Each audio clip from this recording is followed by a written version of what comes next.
got the whole world in your hands.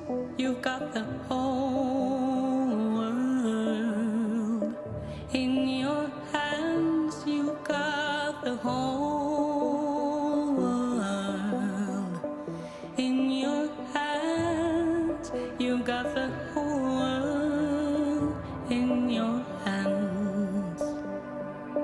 You've got the fish of the sea in your hand.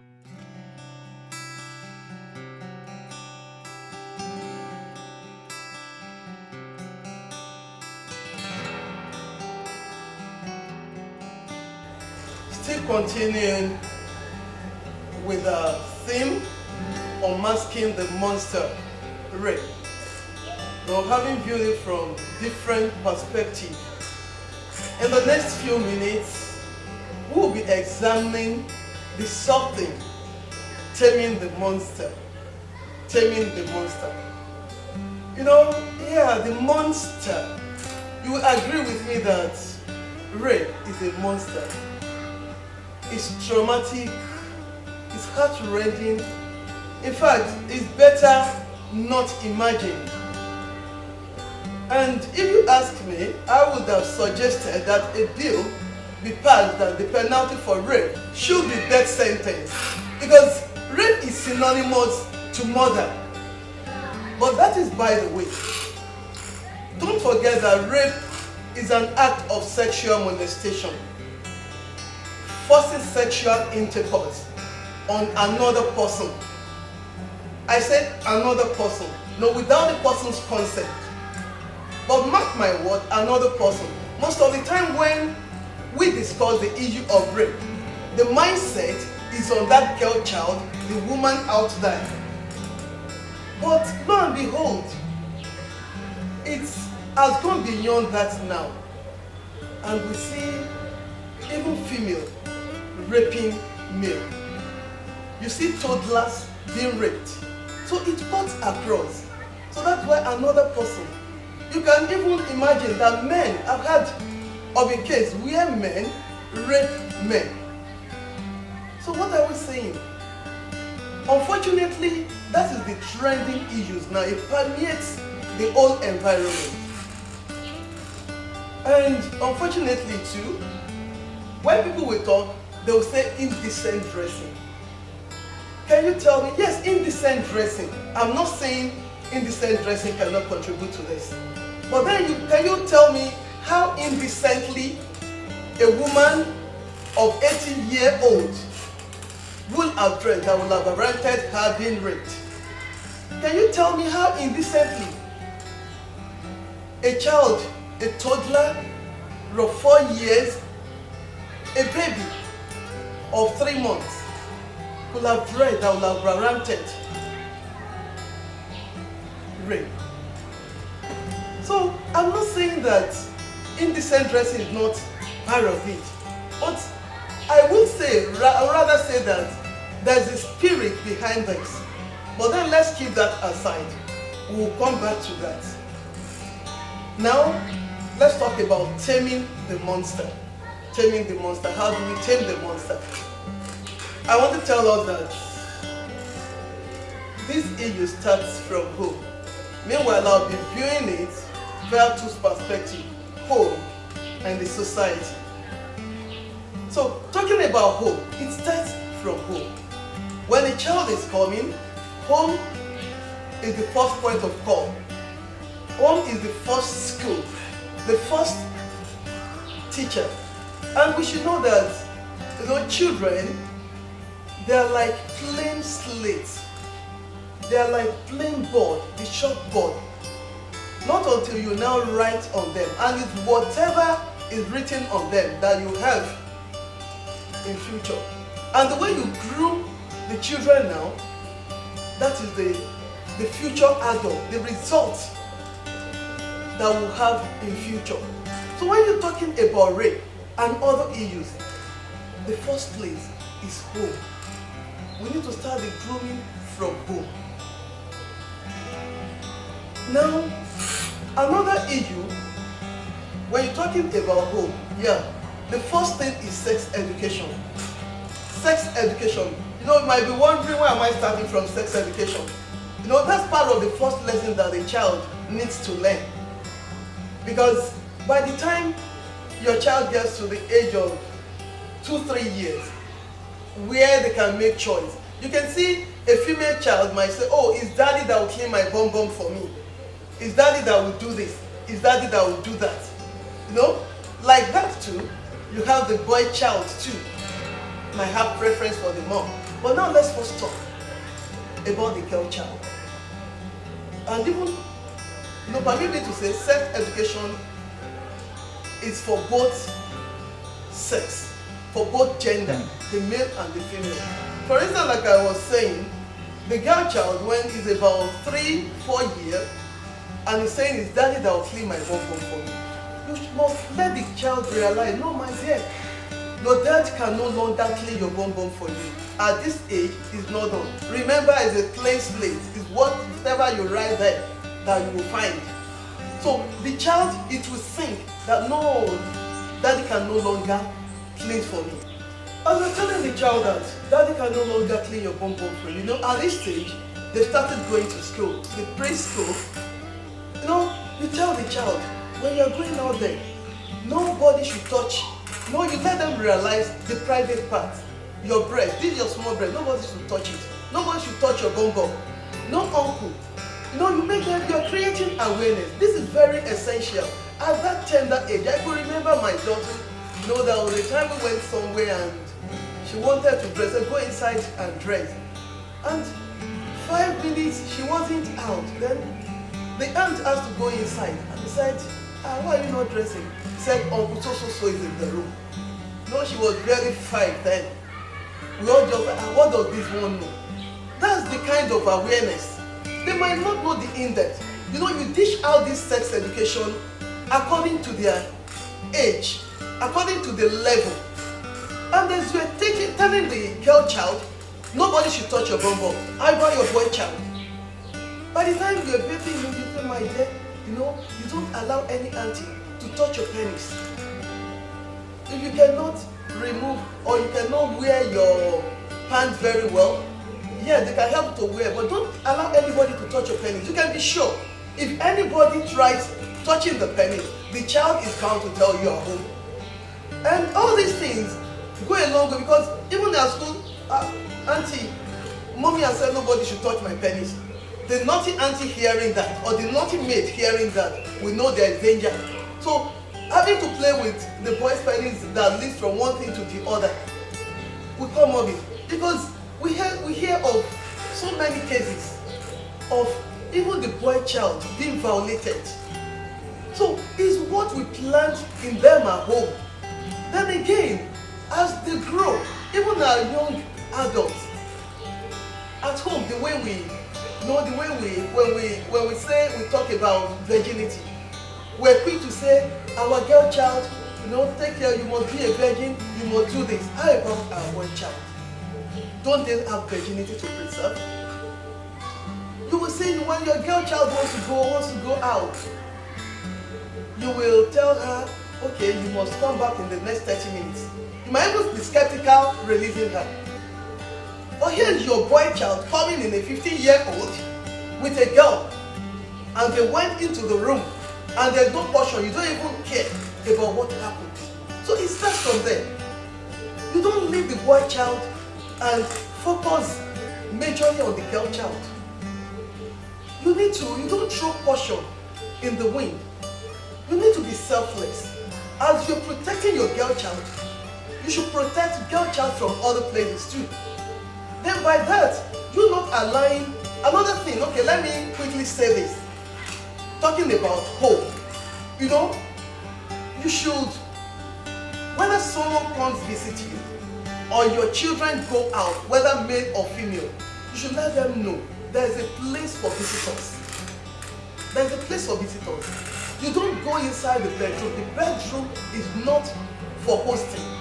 So that one is on that. And by the time they are aware of all these things, it will go a long way to tackle this issue that we're talking about. Then coming to talk about sex. Because when you talk about rape, you know, it is sex in a wrong way. What picture do you give to sex at all? What picture do you paint of it? Unfortunately, you know, when they want to talk about sex, some parents, especially in our culture in Nigeria, they say, no, it's a dirty word, you don't use it. No, it is not. We go to the time where we make our children realize sex. Especially, of course, when we're talking about sex education, you know, if you cannot throw away the sex without, you know, you cannot come into the education without sex. The only thing is that the child, you know, at different stages. But then how do you portray sex? Especially to the young ones, who are upcoming, you know, when your child is around age 9, age 10, moving up, how do you project sex?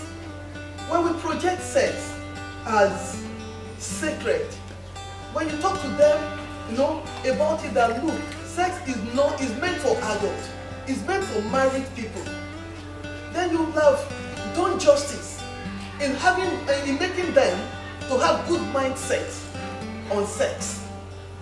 Then coming to the issue of our young men, because we have work on our young men. Most of the time, like I said, the focus is on ladies, young girls, as if it's only, you know, that's the only gender we have.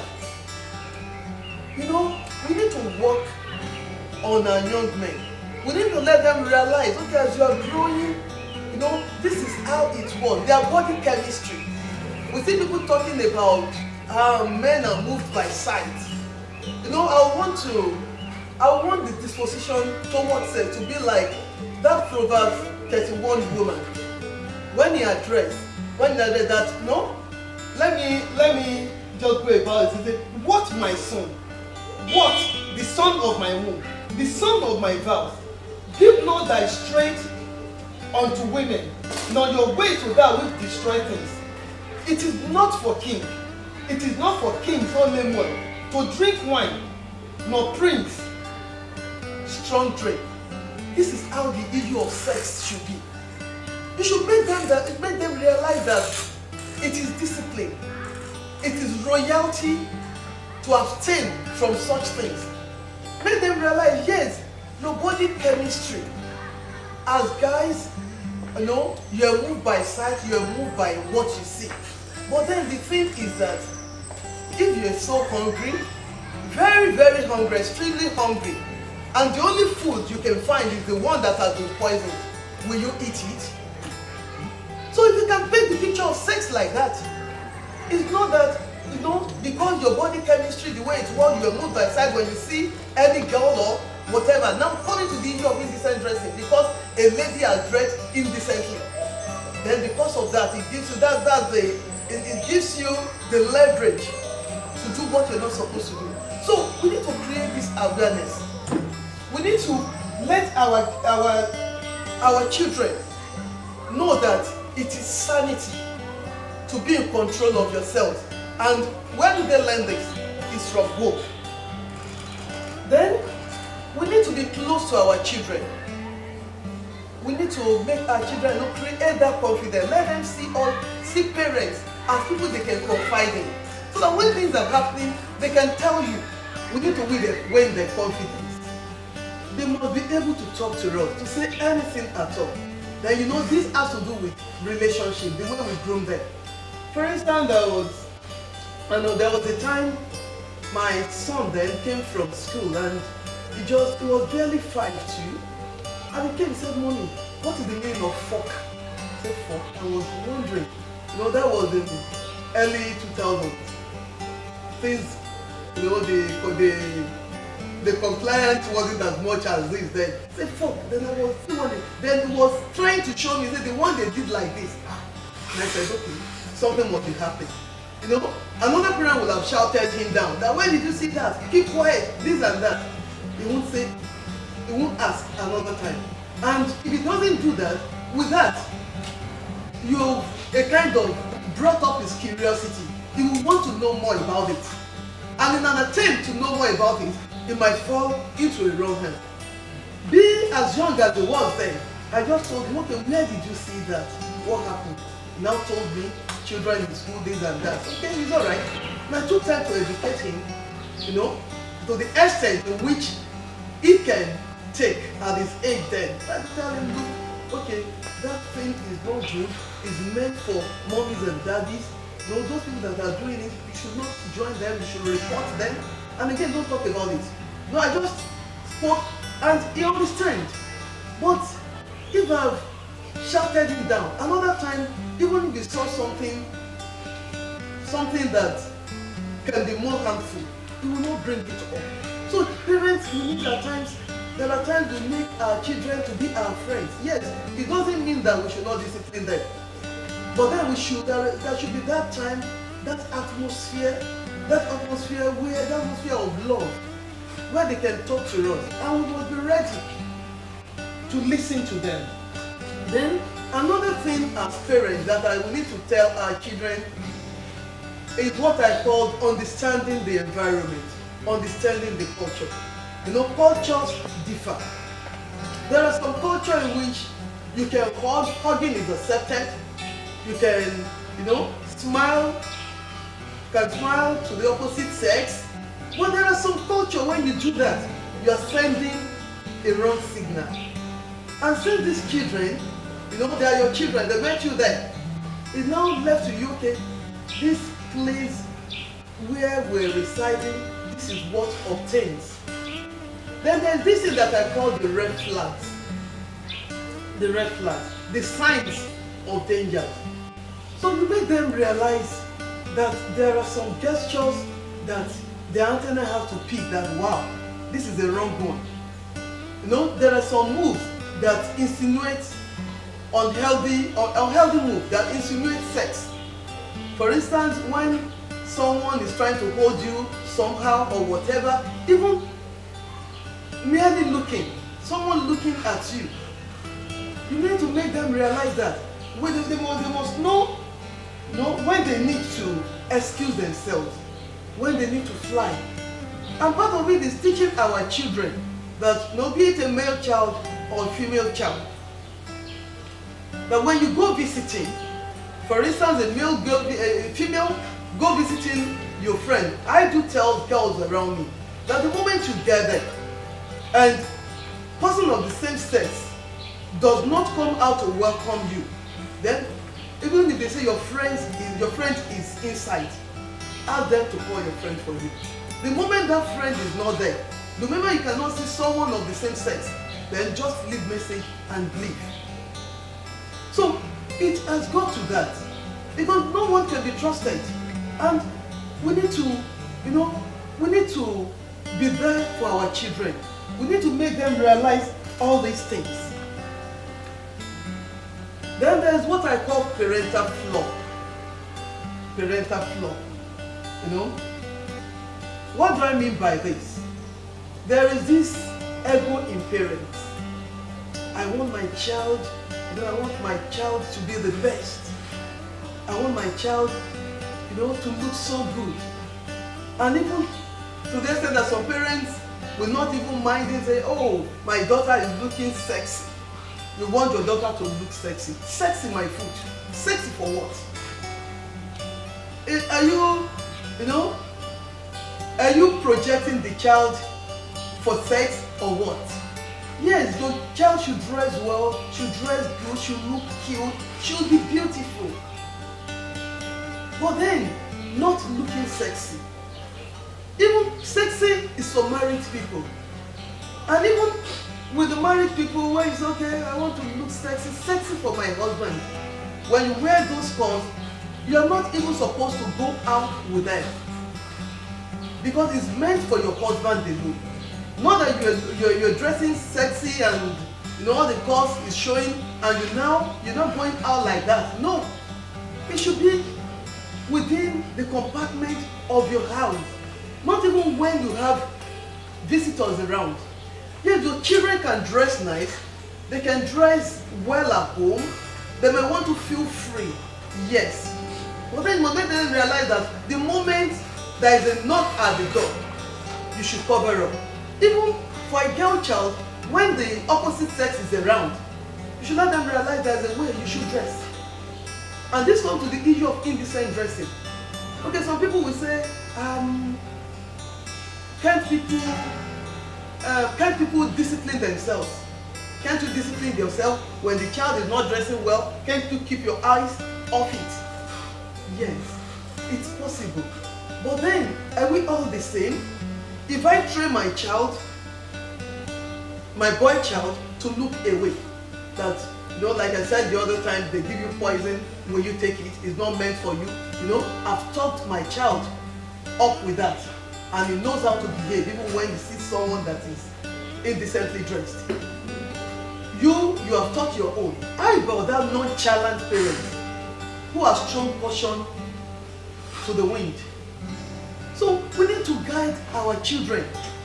And there are times most children do not even dress indecently.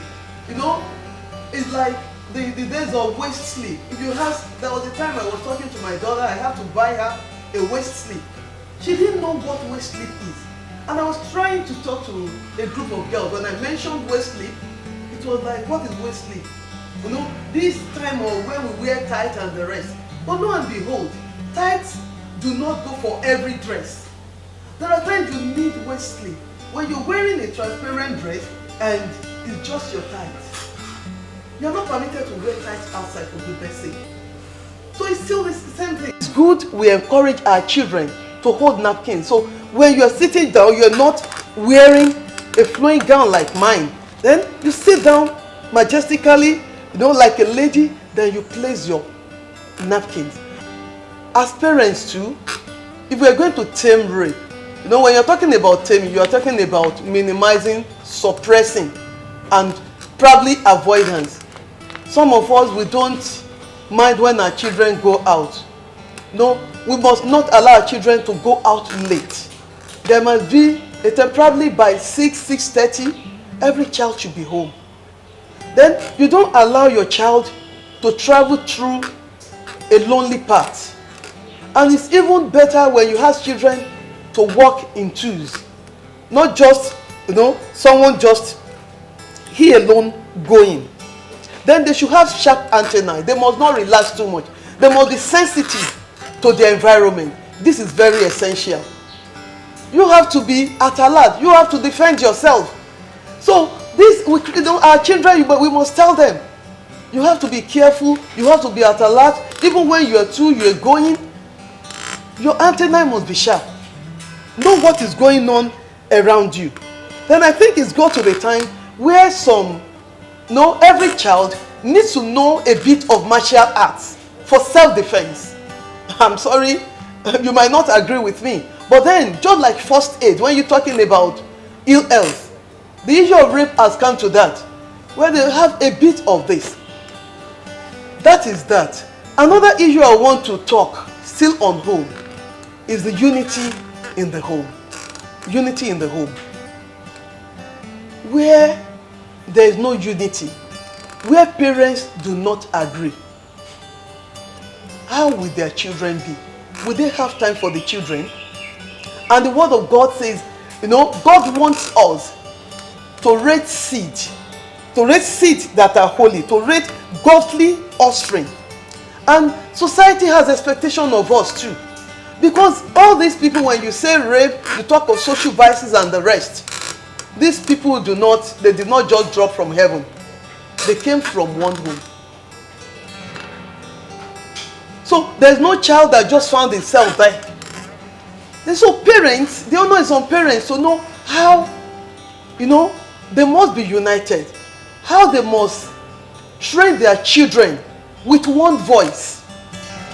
Not when a particular parent, for instance, let's take the issue of our cell phone. You say it's a personal thing. Especially male men, they don't want their wife to hold their phone. But then, not concerning the children that are just coming up. Because you as a father, don't want your wife to access your phone. You should not extend it to the children. It's essential for children to enter into every nook and cranny these children are entering. If you want a better future for them, if you want them to come out good, if you want to tame this monster rape, then you must know what they are doing. This will enable you to correct them. The word of God says, teach a child the way he should go. When he grows up, he will not depart from it. It's part of it. So parents at home, we need to be united. So that when one is drawing it up, the other one will not be dragging it down. And you should know, these are children, they are politicians. You know, they will, if you are the one that is always siding them, you have eroded the authority that the other parent has on the child. And the effect is what we're seeing now. When homes are not united, then the society will be filled with children that are not well grown, children that are not. Fathers, how do fathers handle the wives? Because we need to make our young men to realize that ladies are not sex toys. Ladies need to be respected. So by the time you just talk to your wife anyhow, you know, it starts from there. A boy child will not see a girl child as anything. But when you make them realize that, oh, it's royalty to treat ladies well. You know, it's more dignifying. So the way we portray girl child too, especially from fathers' perspective, the way, you know, it starts from how you address the mother. It goes a long way in this EU. Now, talking about the society. Yeah, we'll be viewing it via the role of the society. You know, if we're going to tame this monster, the society impact too will go a long way. Our society needs to be reoriented. Because if you see, just like home, when a child of 15 brings in a girl and the parents see nothing wrong with that. Likewise, our society. You see, our society, we celebrate waywardness in men. No?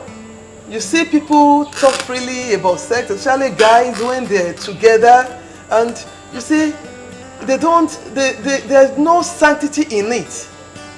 You see a group of guys standing and they'll it's part of their just gist chat, talking about ladies, saying I've laid with that one, I've laid with that one. And they see nothing wrong in it. Until our society, you know, start playing the role expected of them. Seeing waywardness as an abomination.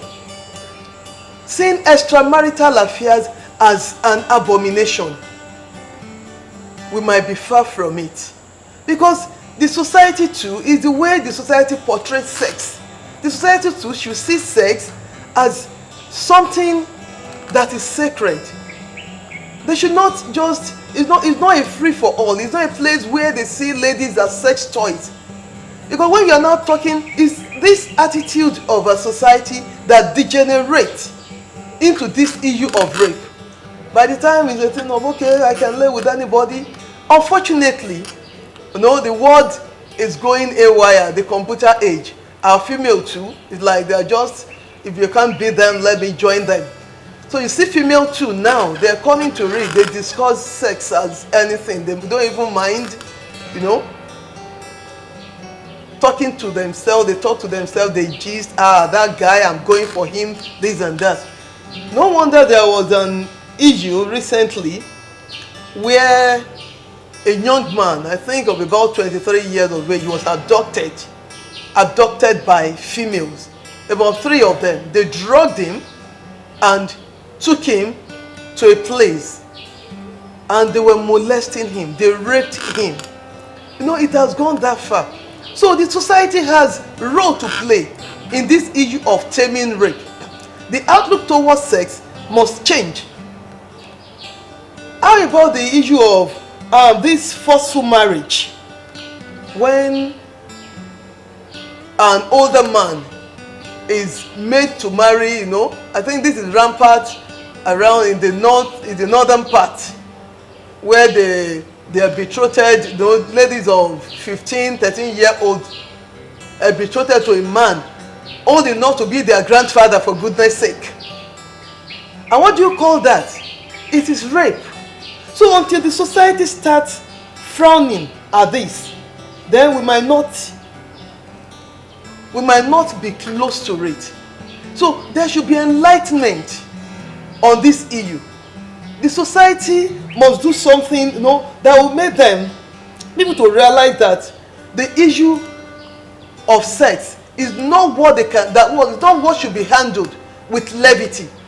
And in my own opinion, I would even love it if a bill is passed against all this forceful marriage, where you get a younger girl betrothed to an adult without the person's consent. Remember, the consent matters in the issue of sex. Lack of sex consent, absence of consent, that is what makes it rape.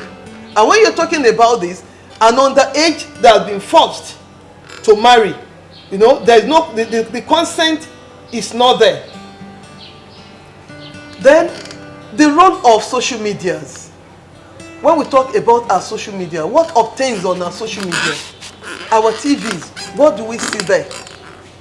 You talk about rated. Yeah, they said some films or some programs are meant for adults. Yes. If I, as a parent, I educate my own daughter or my own young boy or my children that, okay, there are some things that are called rated. How about that careless parent? How about that nonchalant parent? So, there should be awareness. Our society has a lot of role to play. There should be a way that things that will be going on in the social media will be moderated. That, for instance, that you are married or whatever doesn't mean you should give in to just anything.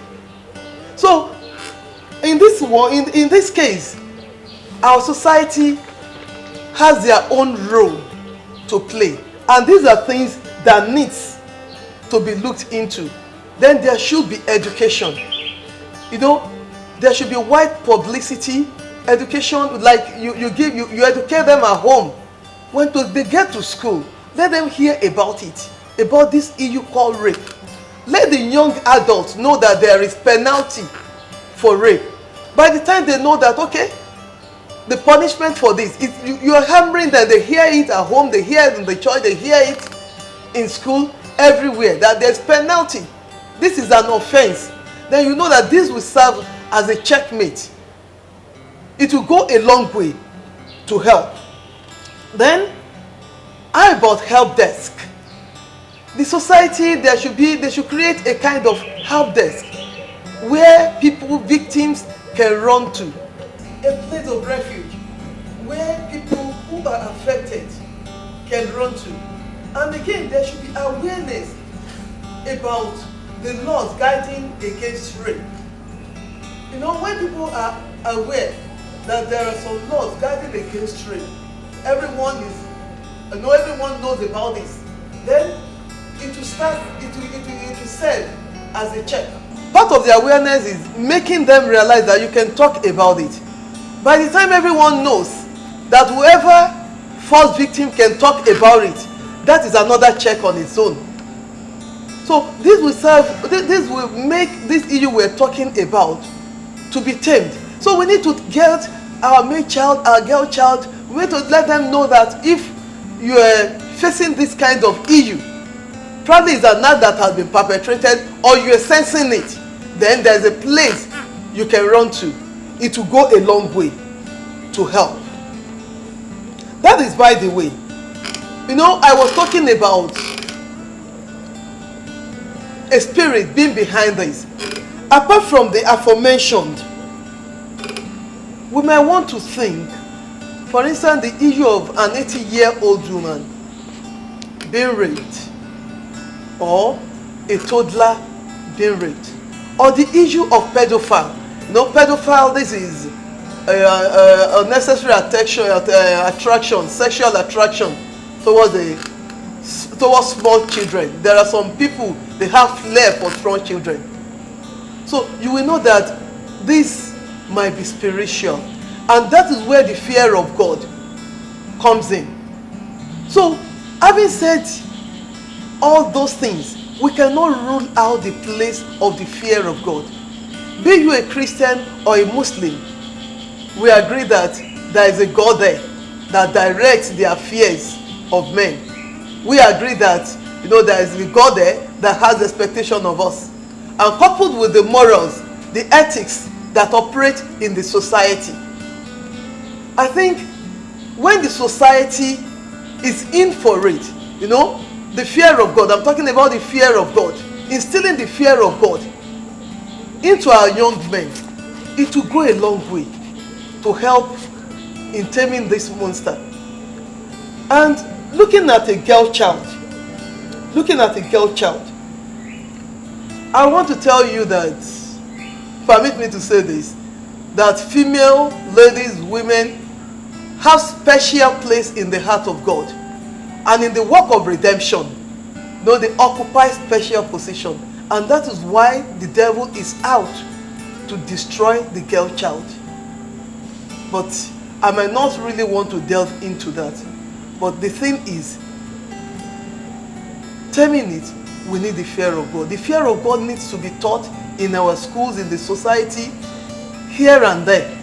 Because if a guy has the fear of God, or a lady, for instance, the ladies are planned raping a male, or male raping male now. If the fear of God is there, then you will see that all this spirit will not, or how do I put it now? All these demons, because when you're talking about spirit being behind it, we're talking about demons. All these demons will not have access to them. And with that, you know that it will go a long way in taming this monster that is called rape. So teaching the fear of God, instilling the word of God into the heart of our children will really help. And if this permeates the nation of the world, we will realize that this monster that is called rape, and the likes, because we have other monsters too. The only thing is that we're dealing with rape, social violence, and the rest will be suppressed. They will be subdued, and the world will be a better place to live in. Thank you. Thanks for watching. Let us subscribe to our YouTube channel, God's Arm TV. Also, kindly help us to hit the bell notification in order to be notified as we'll be putting up some more videos on our YouTube channel. God bless you. You've got